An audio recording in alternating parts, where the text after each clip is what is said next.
বৃহস্পতিবার রাত 12টার পর রসুলের শিখানো একটি বাক্য দিয়ে দোয়া করুন, আপনার দোয়া 7 আসমান ভেদ করে আরশে আজিমে গিয়ে নক করবে। দেখেন, আমরা অনেক সময় দোয়া করি, আমাদের দোয়া আল্লাহ রাব্বুল আলামিন অ্যাকসেপ্ট করে না।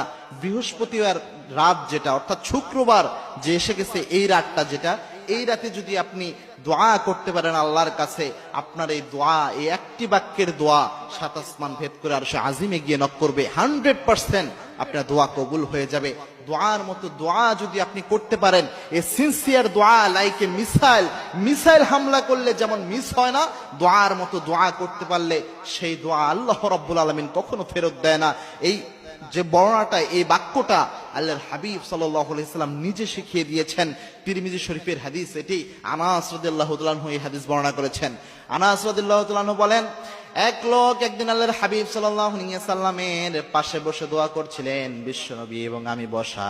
আল্লাহর হাবিব সাল্লাল্লাহু আলাইহি সাল্লাম বলেন, আনাস, এই লোক দেখো দোয়া করছে। দোয়ার মধ্যে সেই লোক বলছিল, আল্লাহ আমাকে এটা দেন, আমার এই প্রয়োজন পূরণ করেন, আমাকে এই নিয়ামত দান করেন। এইভাবে ওই লোক দোয়া করছিল। আল্লাহর হাবিব সাল্লাল্লাহু আলাইহি সাল্লাম বলেন, আনাস, এই লোক যে দোয়া করছে, আল্লাহ রাব্বুল আলামিন এই দোয়া কখনো খালি হাতে ফেরত দেবে না। কারণ এই ব্যক্তি দোয়া করার সময় এই একটি বাক্যের দোয়া এই ব্যক্তি করেছে, 3টি শব্দ দিয়ে একটি বাক্যের দোয়া করেছে।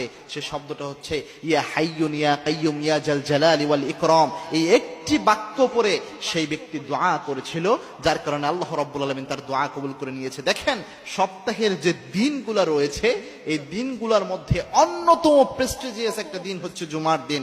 এবং কি আল্লাহ রাব্বুল আলামিন এই দিনে যত মানুষকে ক্ষমা করেন, যত মানুষের দোয়া কবুল করেন, অন্য কোন দিনে এত বেশি আল্লাহ দোয়া কবুল করে না।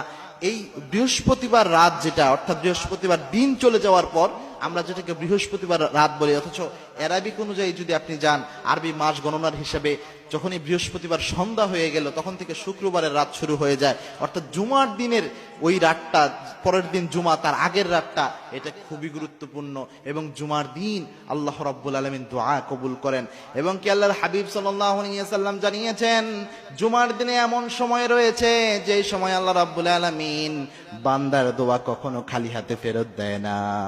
এটাকে নিয়ে, এই হাদিসটাকে নিয়ে অনেকে গবেষণা করেছেন। কেউ বলেছেন ইমাম সাহেব মিম্বারে বসা থেকে শুরু করে নামাজ শেষ করা পর্যন্ত, কেউ বলেছেন আসরের শেষ সময়, আবার কেউ বলেছেন রাতের বেলায়, জুমার রাতে আল্লাহ রাব্বুল আলামিন এই দোয়া কবুল করেন। সুতরাং জুমার রাত যেহেতু খুব গুরুত্বপূর্ণ রাত, এবং রাতের বেলায় আল্লাহ রাব্বুল আলামিন প্রথম আসমানে নেমে এসে বান্দাদেরকে ডাকতে থাকেন, এই এলান করতে থাকেন। এইভাবে বুখারীর হাদিস এসেছে।